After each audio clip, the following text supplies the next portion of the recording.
Hello everyone. তো আজকে একটা গুরুত্বপূর্ণ খুশির খবর নিয়ে তোমাদের সকলের সামনে অফিসিয়ালি আপডেটস ইউটিউব চ্যানেলের পর্দায় কিন্তু হাজির হলাম।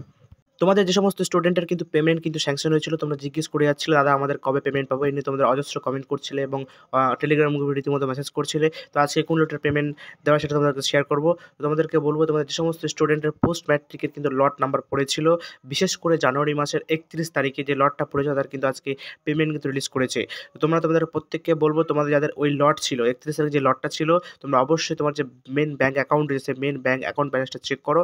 অনেকেরই কিন্তু এসএমএস কিন্তু আসে না প্রযুক্তিগত সমস্যার কারণে। তাই এসএমএস এর আশায় কেউ থাকবে না। যদি তোমার ওই লট থেকে থাকে তো অবশ্যই তোমার ব্যাংক যে অ্যাকাউন্ট রয়েছে, ব্যাংক অ্যাকাউন্ট চেক করো। আর দ্বিতীয়ত, যে তোমরা কিন্তু কেউ স্কলারশিপের স্ট্যাটাস চেক করলে কিন্তু বুঝতে পারবা না। কারণ পেমেন্ট আসার কিছুদিন পরে কিন্তু সেই স্ট্যাটাসটা চেঞ্জ হয়। তো সঙ্গে, সঙ্গে কিন্তু পরিবর্তন হয় না। তো অবশ্যই তোমরা কিন্তু তোমাদেরকে বলব যে অবশ্যই তোমাদের ব্যাংক যে অ্যাকাউন্ট রয়েছে, ব্যাংক অ্যাকাউন্ট মেইন ব্যালেন্সটা চেক করো। তাহলে তোমরা বুঝতে পারবে তোমাদের পেমেন্ট ক্রেডিট হয়েছে। তো ইতিমধ্যে কিন্তু বেশ কিছুজন পেমেন্ট কিন্তু পেয়ে গেছে। যাদের শতাধিক করে কিন্তু পেমেন্ট কিন্তু ছাড়া হয়েছে এবং যাদের এখনো পেমেন্ট আসেনি তাদের কিন্তু পেমেন্ট কিন্তু খুব তাড়াতাড়ি কিন্তু চলে আসবে কিছুক্ষণের মধ্যে।